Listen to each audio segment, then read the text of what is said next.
WhatsApp पर आपके साथ भी कभी ना कभी ऐसा ज़रूर हुआ होगा कि कोई इमेज या फ़ोटो रिसीव होने पर इस फॉर्मेट में आ जाता है और जब उसको ओपन करने लगते हैं तो ये मैसेज शो होता है।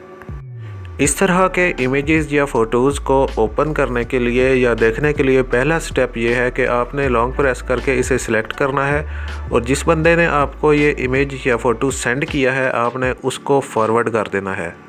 इसके बाद स्टेप टू में फ़ाइल मैनेजर को ओपन करना है। इससे आगे फ़ोन स्टोरेज को ओपन करना है। फ़ोन स्टोरेज ओपन होते ही आपने एक फ़ोल्डर ढूंढना है जिसका नाम होगा व्हाट्सएप फ़ोल्डर को आपने ओपन कर लेना है। इसे ओपन करने के बाद मीडिया वाला फ़ोल्डर ओपन करेंगे और यहाँ से व्हाट्सएप डॉक्यूमेंट्स को ओपन कर लेंगे। सेंट आइटम्स या सेंट जहाँ पे लिखा हुआ है इसे ओपन करेंगे। इसके बाद डॉक्यूमेंट्स को सॉर्ट आउट करेंगे। ये तो दो नुक्ते हैं, यहाँ पे टैप करेंगे, सॉर्ट करेंगे बाय टाइम।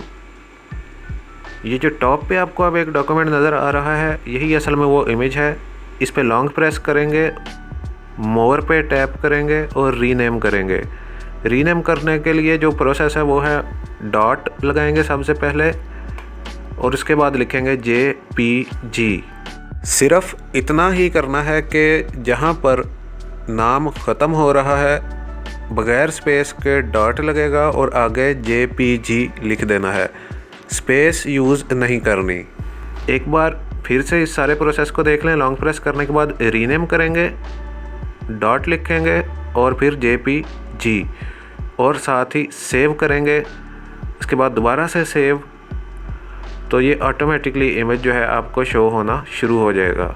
इस तरीके से व्हाट्सएप पर जो इमेजेस ओपन नहीं होते आप उनको ओपन कर सकते हैं।